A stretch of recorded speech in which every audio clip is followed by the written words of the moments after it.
हे पहा भाऊ मस्तपैकी वरणबट्टे दाबले तुमच्या भाऊ ना आणि सर्वांनी म्हटलं चला बाकीचे येणार नव्हते ते म्हणे आम्ही नंतर येता म्हटलं चला भाऊ लहान तायला घेतलं सोबत भाऊला म्हटलं त्या भाऊ गाडी चालेल तू साईडला पण चालतं भाऊ जो सोडले भाऊ गाडी तर विचारूच नका ना 1.5 तास पोहोचवणं होतं. पण रस्त्यावर आम्हाला एक गाडी भेटला मग गाडी साईडला लावली म्हटलं भाई आला कुठे नाही तू म्हणे मुंबईवरून जाणं कुठे आहे महाकुम झाले किती किलोमीटर 700 अजून 700 अरे बापरे म्हटलं भाऊ पाणी बॉटल घ्या आरामात जाऊ दे कुठे घाई गडबड करू नको म्हटलं भाऊ त्याला भेटल्यावर मस्त निघाले.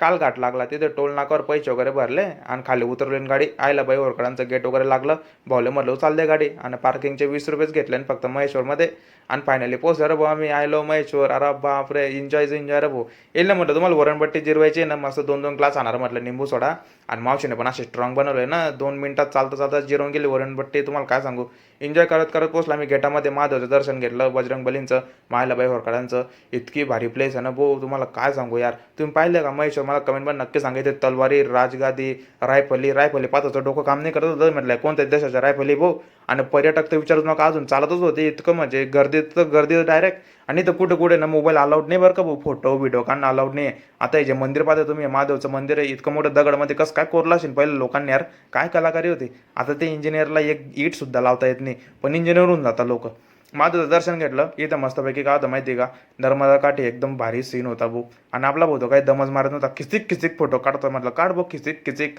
सासरवाडीपर्यंत आवाज जायला पाहिजे खिचिक म्हटलं चला आपले मंडळी येतात आणि तोपर्यंत मच्छींना दाणं वगैरे टाकू आणि आले ना भाऊ पूर्ण फॅमिली मेंबर आणि बोटिंग वगैरे बुक केली मस्तपैकी. एका जणाचं किती तिकीट होतं 50 रुपये फक्त सर्वांचं काल निघालो आम्ही असं एन्जॉय करत करत पुरं मागचा व्ह्यू वगैरे बघितला पण कोणी पाप वगैरे केला असेल ते आंघोळ करून पाप नष्ट करू शकता. तर मित्रांनो टाटा बाय बाय महेश्वरी खूप एन्जॉय केला भेटू आपण नेक्स्ट व्हिडिओमध्ये. जय श्रीराम जय गांधेश.